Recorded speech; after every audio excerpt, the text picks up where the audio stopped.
Hey, good afternoon, everyone. I'm Jeff. And I'm Chris. And we are your prepared neighbors and hoping to become your go-to resource for personal and community preparedness. Welcome back today. How you doing today, Chris? I am doing well. All right. Well, we are going to do part 2, our continuation from episode 8 of hurricane preparedness and what you need to know, doing episode 9, which is just a part 2 of that. As you know, Chris and I do enjoy chatting it up about all things preparedness. And we got about halfway through our notes for the day and realized that we still had a little bit more to go. So we're going to kind of pick up where we left off and continue forward. Now, we left off with a section on power and communication. Now, there's a lot that we're going to cover in future individual episodes on I'm looking through here and literally there's a lot of rabbit holes we can go down. Yeah, every topic in here has separate episodes planned. But I think at a minimum, having your cell phone, of course, everybody's got a cell phone nowadays. That's great. But let's think about making sure you have some kind of a power plan for that cell phone. So you've got your regular charging cables. Having 1, 2, or even a larger battery bank that provides you 3 to 4 charges would be huge. Because how many times does somebody else say, oh, my phone's dead too. Can I charge it on that? Absolutely. You got to look out for your buddy, your family members, all of that. If you have something that has a solar capability, even better, because, even if you don't have electricity and you do run out of juice, you can still use the sun. Having a radio. Now, when I say a radio, I'm not really just talking about, fixing in on one brand or one type. I like a radio that has multiple purposes. If I can have one thing that does a lot, that's better than having to carry around a lot of things. There's also the counter argument to say, well, if I have things that specialize in specific things, they might be better at it. And if one of them fails, I'm not losing every capability. So there's cases to be made on both sides of that. I have an actual weather radio. So you turn the radio on. It's got, I think, the standard 8 NOAA weather channels programmed into it. It has like a tornado alert thing built in. So whenever a tornado signal goes out, if the cell network is down and your phone doesn't give you the tornado alert, this radio will. So that's kind of a cool little feature to have, particularly during a hurricane or a really bad storm.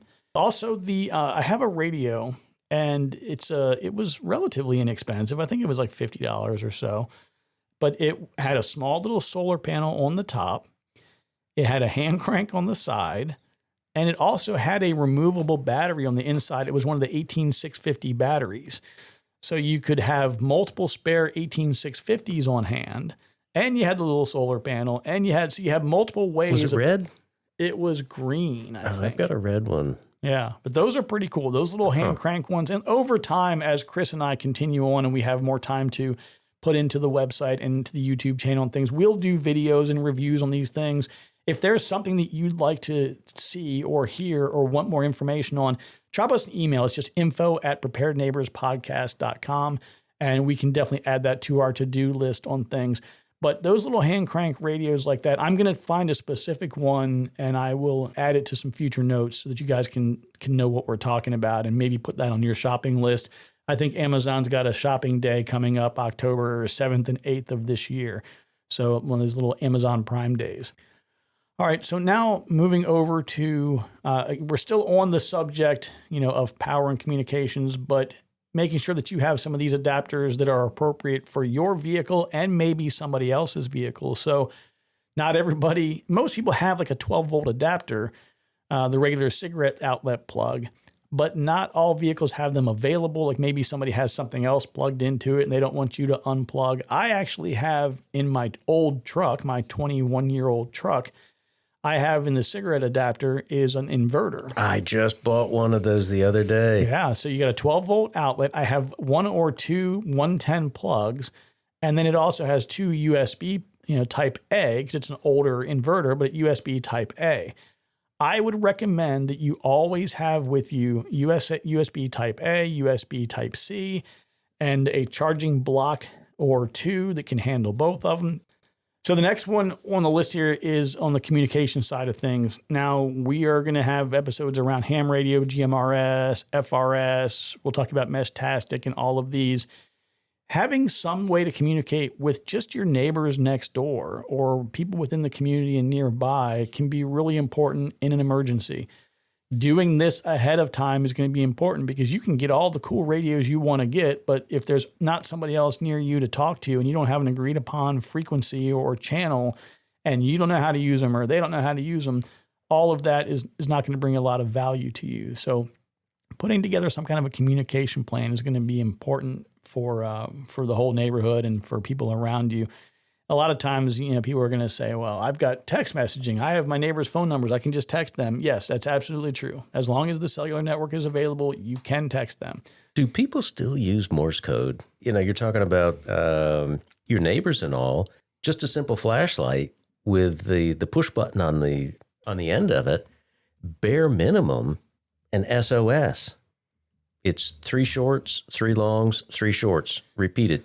So ham radio definitely still uses Morse code, and it's popular within that space. If you're not a ham radio, even if you are a ham person or amateur radio person, most ham radio and amateur radio people aren't doing Morse code or using Morse code. So it's kind of it's sort of a bit of a dying thing, but it certainly can't hurt to have a little bit of that knowledge. But it's still really popular with a lot of people. In fact, I think it's called the Long Island CW Club. So CW is like amateur radio talk for Morse code, or so learn Morse code, CW with the Long Island CW Club. They are actually one of the most reputable organizations for helping people learn Morse code, and apparently it's just a practice kind of thing. It's like anything else, it's just not that difficult, but it does take some time and some energy to learn. I know we talked in more detail about generators in the previous episode, and generator safety and when to use them and not to use them and all that. But again, quick lightning round here. Having your generators, extra fuel, oil is topped off. Make sure you're servicing them. Don't use them indoors. If you happen to use one in your garage, put it near the edge of the garage with the exhaust blowing out, unless you have some other kind of exhaust strategy in place that captures the exhaust and blows it out. Never use a combustion engine or a generator inside or indoors. And again, if you're using them in a garage, make sure that air is getting out. It's also a good idea just to start them up once a month, let it run for about 5 minutes, just to make sure, A, you know how to do it, and B, that it still functions. Yeah, it's definitely, in the Army, we had a thing called PMCS, Preventive Maintenance Checks and Services. And in the PMCS portion of the operator's manual, they had like daily, weekly, monthly, yearly checks or whatever, and you had different check boxes.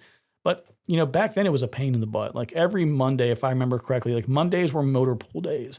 So Mondays were when you're going and you're maintaining your equipment, whatever it was, whether it was a track vehicle, a Bradley fighting vehicle, a tank, a Humvee, whatever it was, 5-ton truck. Mondays were your maintenance days. And that's when you're going through and you're checking all the oils and doing all that kind of stuff. It's a pain in the butt, but I tell you what, it is so critically important. I mean, especially, thinking back to the vehicles we were preparing for combat. Well, I mean, you're going against the storm here. You're going against a pretty serious situation that is life-threatening. I put it in the same level of importance when you're preparing your equipment and your generator, your vehicle. All of these things are things that you are depending on, not necessarily for your life. Like if your generator doesn't start and you can't have electricity and you don't have a way to keep your food preserved and you don't have fans and you don't have lights, lots of discomfort, probably not death. But again, you've gone through the effort to buy the generator, own the generator. You have the fuel, you have the oil, you have all this stuff. Little bit of extra time is all that it takes to make sure it's working properly when you need it. And, it might also be good. I use AMSOIL, AMSOIL, but they have lots of different lubricants and products that are very high quality for like transmission fluids, oil fluids, spray lubricants. They have a spray window wash, a chain lube. Like they have lubes and oils for everything under the sun, and they're very, very high quality. One of the things that I absolutely love they have is called metal protectant. So things that are outdoors that I need to lubricate hinges and different things, I use metal protectant. But I was also told years ago that if you need to start an engine, a lot of people will buy those ethanol-based starting fluid sprays. and that those are good to help start the engine, but that they're really bad for the valves, I think is what I've been told, because they don't, I guess, pre-lubricate the valve in any way. But if you're using metal protectant, heavy-duty metal protectant by AMSOIL, you can spray that in, and that will help start an engine and also provide some lubricant at the same time. Now, I don't know for sure. I have done this many, many times. I think it's better than using those spray ethanol cans of starting fluid. So maybe having something on hand to help get things started. Those engines, sometimes even when they're great and they're running well, sometimes they just sit for a little while. I have a brush mower, and this brush mower runs like a champ and does an amazing job knocking down big brush, like a little walk behind bush hog, basically. But it won't start for anything. I have to get the metal protectant, spray it in there, get it started, and then it'll work fine. So having some of that on hand might be a good idea for some of those tough to start engines. Where do you spray it? So what I do, so I have this, the whole house generator that I have about once a year or so. I used to think it was an oil related issue because I had that problem in the past, like we had discussed, but I've discovered it's not an oil issue. It just, for whatever reason, like loses its prime or whatever. So what I do is I pop off the air cover, remove the air filter, and I get all the way down to where the flaps are that regulate the air going into the fuel injectors and into that throttle body, I guess it is. And I open that up on the side. I pull the spring and move that arm forward so it's fully open, and I just spray it in there full blast for about a second, 1.5 seconds maybe. And then that seems to work usually, just firing it up after that. I go ahead and close everything back up. I usually fire it up once as it is, and then once it starts running, close everything up, or fire it up, get it running, shut it down, put it all back together, and then let it run for 5 or 10 minutes. But yeah, that's always a fun thing to have to deal with. All right, we're going to shift over to the next topic, and this is going to be during the storm. So there are some things that I feel like are kind of common sense, and this is going to be, a lot of this is going to be in that kind of category. But one thing you definitely want to do is there's going to be, and I'm guilty of this because I'm kind of a curious person. I like to look out the window. Yeah, well, I like to go outside. Oh, so do I. Yeah. Now, if you're actively getting, throttled by a pretty vicious storm, you really don't want to play around in this space, especially if you are in an area like where we are, that there are a lot of mature trees in our neighborhoods. If, it doesn't take much at all for, branches to fall down and things to come from above and land on your head. There's a far greater likelihood of that happening when it's getting windy and when these trees are saturated with a lot of rain that's been coming down for a while. So just not going outside is definitely step one. But like I think Chris kind of touched on it a second ago here, staying away from windows. We want to look and gawk at what's going on. And under a lot of conditions, that's not going to be a big deal. But if you have a hurricane overhead, you are directly in the path of the storm and you are actively in very high winds.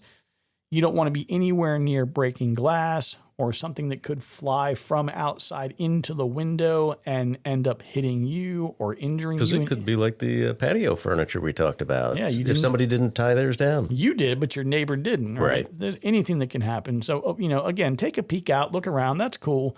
But really pay attention in those high wind scenarios, especially in a higher category, because the storms, when we talk about the winds, let's just say you have a storm with 100-mile-an-hour wind.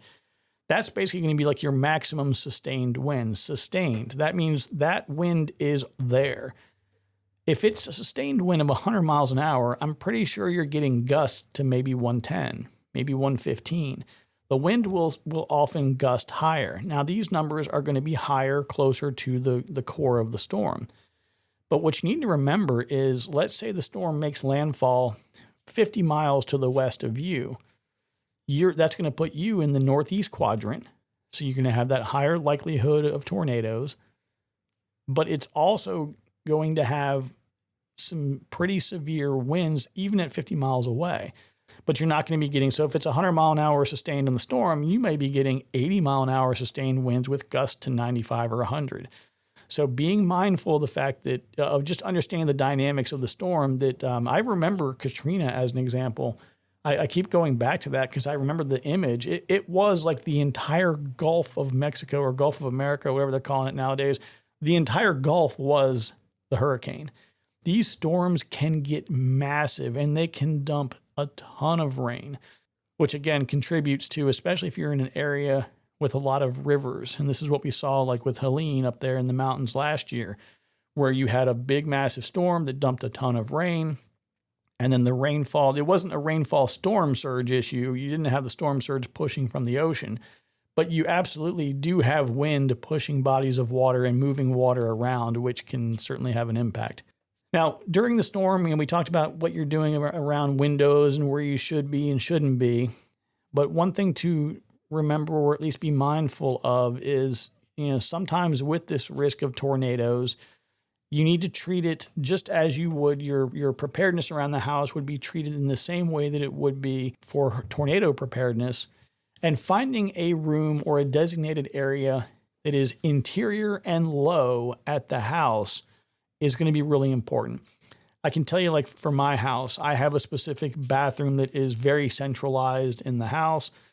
That's probably where we would most likely go into that room because you're surrounded by multiple other rooms and walls. We have a closet that is a similar, scenario where it's very interior. So that would be a good place to go.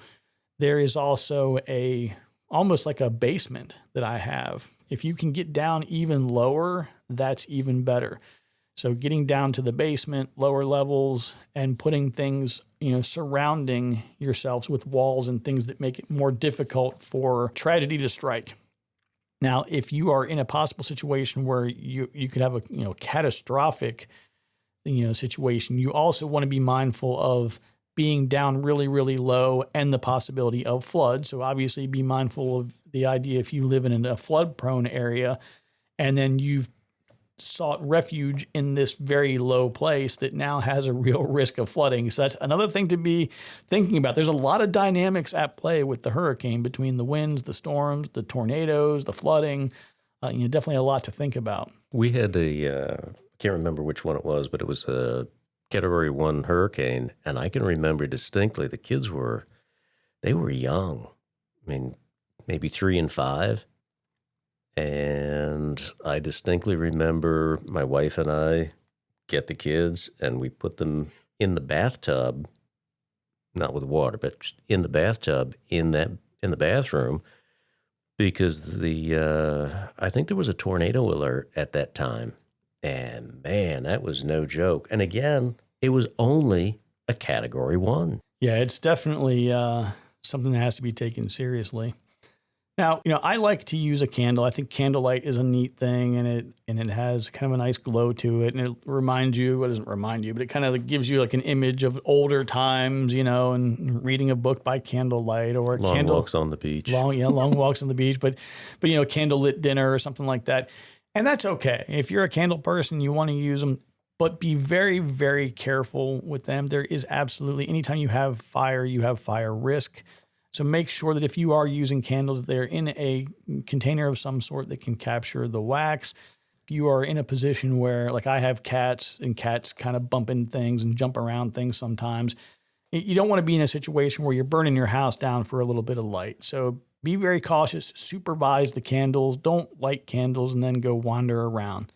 Also, make sure you have a fire extinguisher handy. Make sure you've checked it so you know it's up to date and know how to use it. That's really an important point to make because, you're thinking like, why would you even bring that up? Like, I'm not going to use candles. I don't care.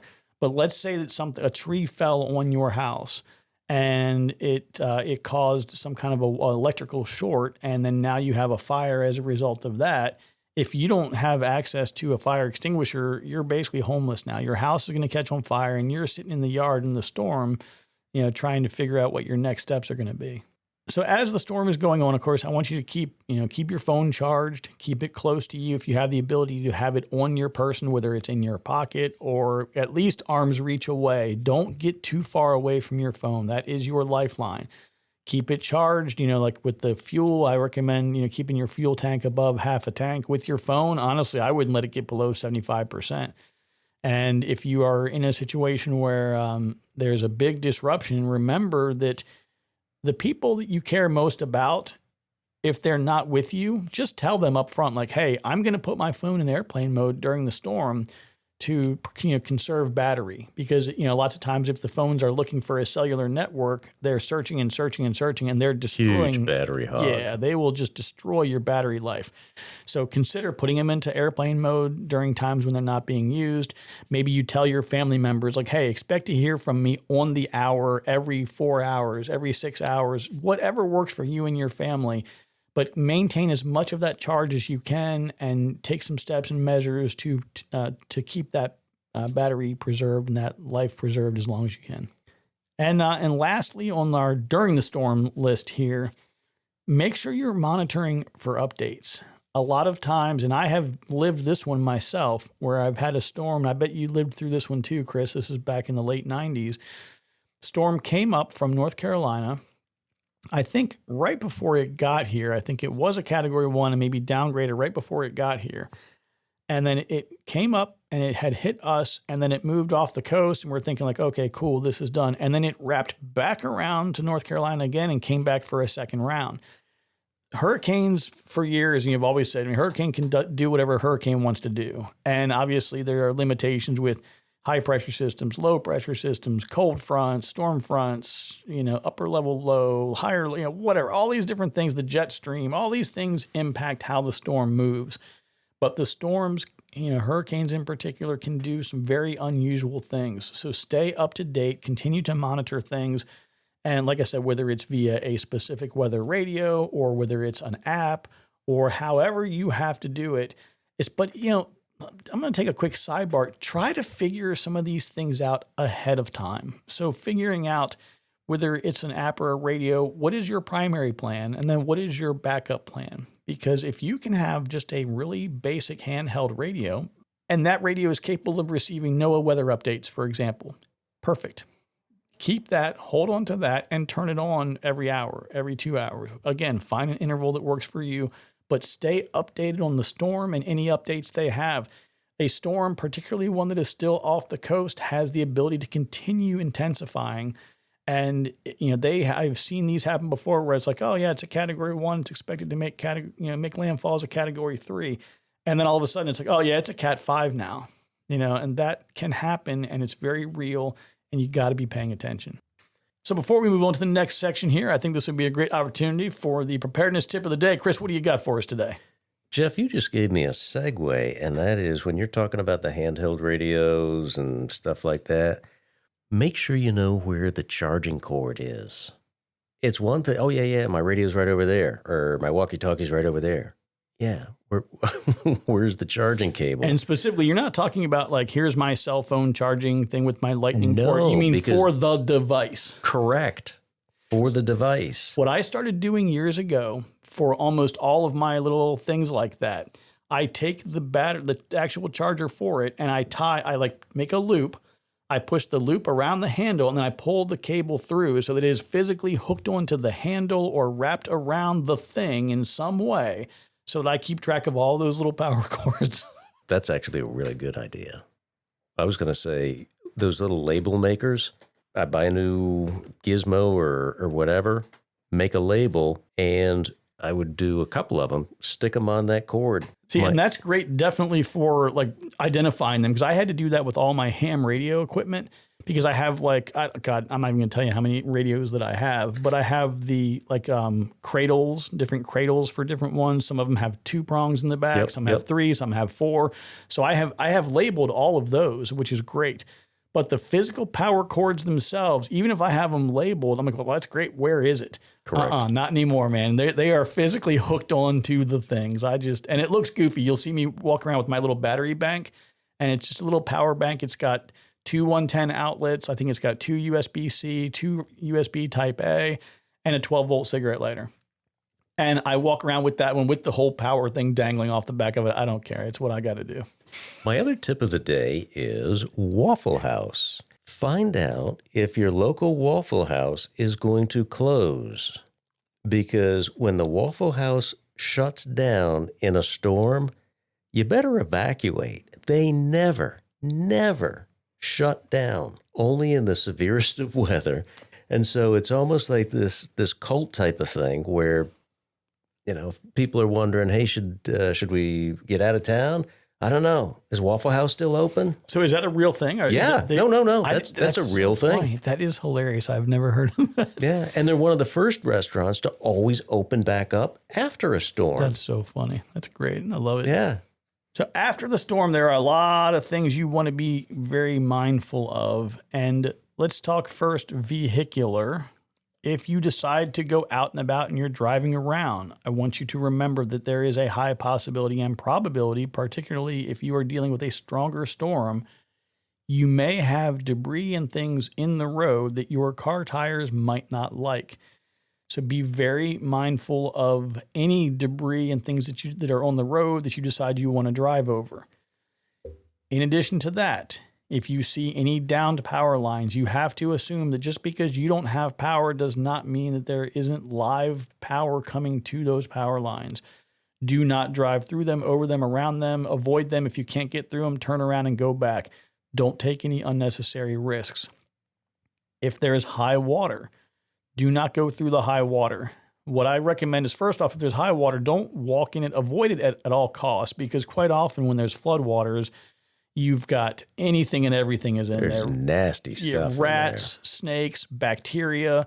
A lot of times the sewage systems will spill out into it. So there's lots of contamination, and there's a real possibility to introduce some nasty pathogens into your body, and you really do not want to be a part of that. So avoid that at all costs. Now, if for some reason you said, I've got to get across this waterway, there's some water coming across the road, we really need to get there, and you had to at least find a way to get across that. If you have waders, like fishing waders that you could put on, you need to go and try and assess some way. And again, this is all about risk. What's the risk level of the situation? Is there a current? Well, you need to figure out how deep that water is. And what I would recommend is, I think they'll tell you that something like, if fast moving water, if it's only like 6 inches or so, that's enough to take a person away. And if it's a foot or more, it's enough to move a vehicle or whatever. What I recommend is getting like a yardstick or a branch or something that's laying around that is solid that you can walk and physically put down into the water to touch, the surface below to determine, how deep is the water that you're about to go through, because you do not want to lose your vehicle. I mean, you're talking thousands of dollars. Even if you have an old beater vehicle, you're losing thousands of dollars in your vehicle. And you can say like, oh yeah, insurance company, my vehicle flooded. Okay, well, you're still losing your deductible, and you're never going to get the actual value of your vehicle. I mean, if you think your vehicle is worth $10,000, your insurance company thinks it's worth $3,000. You're not going to make out at all. You're going to lose money.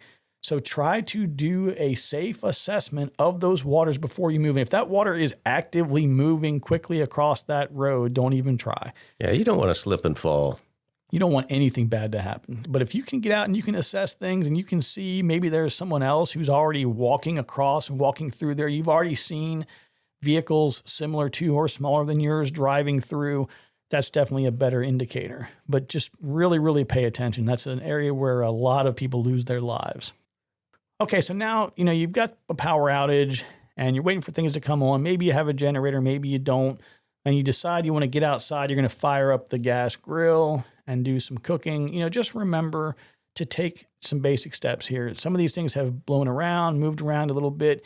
Before you start firing up your grill, just make sure that, you verify that you don't have any unusual scent of gas coming from anything when you're turning it on, that everything is lighting as it should, and that all burners are functioning. And you just really want to be mindful because, again, there's a lot of vibration and anything can happen. So just check out everything. Assess everything as if you're doing a first-time check, like you just bought it or someone just gave it to you or whatever it might be.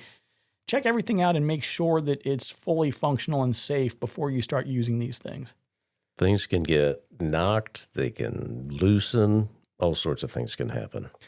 And after, so of course, the storm's blown over, you can get outside safely. Because this is one I'm guilty of, is like during the storm, I'll go out and fire up the generator. I used to when I had a regular generator. So instead of getting everything, I was so bad about this in the past. I would have all the stuff kind of roughly ready, but not really ready. And then it's the middle of the storm. It's pouring down rain. I'm out there in wet weather gear and trying to get everything started and cranking this and it's just a pain in the butt. So have all of your stuff staged, ready to go. Put a tarp over it to keep it all dry, whatever you've got to do to get it ready. But when you go out, the storm's over, start getting your things prepped up and just start thinking about whatever you're doing. I want you to be slow, be deliberate, and there's no rush. I think there's a mindset that I've got to restore things to normal as quickly as possible. I've got to do this. I've got to do that. Slow your roll, pull back on the reins a little bit, because let's say that, you got a couple of down limbs or a tree branch or something like that. If you're trying to move fast and you're being aggressive with things, you're more likely to have a probability or a possibility of injury. And what I'm thinking specifically of is like a chainsaw. If you're firing up your chainsaw to do some work, you got to remember, if you mess up and make a mistake, you're not calling 911 and the ambulance shows up to take you to the hospital. You may have no ability to, like in my neighborhood, for example, if, a mile down the road to my house, a tree falls across the road, that's it. I'm not getting out. It's just not going to happen. Your street was shut down, I think, for quite a while in one of the past storms. Oh, it's been shut down multiple times. I mean, they had to get some chainsaws out there and clear that. And that was several days after the storm had passed. Oh, yeah. Nothing was getting through. It's no joke at all. Now, one thing that I do, because I have a fairly big front yard, but I also have a couple big oaks in my front yard, in a different part of my front yard. When we have a storm, because of the high level of organization in my garage, and because of the fact that things are so organized that you just can't even put a vehicle in there, it's so impressively organized that there's no room for a vehicle. That's my sarcastic way of saying that my garage is a complete disaster and no cars have ever actually parked in it. But what I do is I actually park my vehicles like in the middle of my front yard up in the front, so that if a tree does fall down, it can't actually land on my vehicles. So literally the middle of my front yard is the safest place for them. But after you've come out and you're trying to get things cleaned up and you're trying to get to things, I want you to also take advantage of the opportunity you have as you're assessing damage to your home, the neighborhood, the immediate surrounding area, around your home. It's a great chance to drop by your neighbor's house or text them or knock on the door or whatever and just check in on them, make sure they're doing okay. And maybe at that point, you get them on your team there for kind of dividing and conquering and checking on some of your more elderly neighbors. I had that tree I told you guys about a decade ago. I had a neighbor right away. He just walked over, chainsaw in his hands, like, hey, let's get to work. How can I help? And I had only been in the house a couple months, barely knew the guy. And it was a really great gesture and welcome to the neighborhood and everything. So, help your neighbors out, help each other out. And again, specifically, as you and your neighbors and friends are aging, make sure that you're looking out for them. If you're a younger person and you're strong, it's a great chance to get out and meet your neighbors and lend a hand. And I think it'll be a good thing for all involved. Well, folks, I think that we are at a point where we can kind of wrap up this part 2 on hurricane preparedness. There are so many moving parts, and I'm pretty sure that just from what we talked about today, we're going to have about 15 episodes, literally 15 to 20 episodes just on subjects that we discussed today as it relates to the hurricane, the preparedness, the pregame, the in-game, the post-game. I mean, it's a lot of stuff going on here. Hurricanes are no joke. They got to be taken seriously. And I'll be honest with you, I'm the guy who I would love to be down at the ocean front when the storm's coming in, and the air is just whipping all around me and knocking you down. Like, to me, I get excited by that. I think it's really cool and it's awesome. But you got to respect it. You got to understand how powerful Mother Nature is. And I mean, it is a sight to be seen, and it's beautiful and it's amazing, and it will kill you. So plan ahead, do everything you can to get your family, your friends, your neighbors, get the supplies, get the vehicles ready, get the communications equipment, all your extra power things. And I can't emphasize enough the importance of being early. If you're not, what does it say, Ricky Bobby, man? If you're not first, you're last. But in all seriousness, get to the grocery store, get those things you need early, get those fuel tanks topped off. And pay attention to the news, pay attention to the recommendations about evacuations, know your own limitations, and, hopefully you'll be a little bit more prepared the next time a storm comes your way. It's too easy to be complacent. Indeed it is. And then you pay the price. Yeah. Well, folks, thanks again for listening. If you have any questions or you want us to dive deeper into something or a specific episode idea, drop us an email, just info@preparedneighborspodcast.com. And as always, don't be scared. Be prepared. We'll talk to you next time.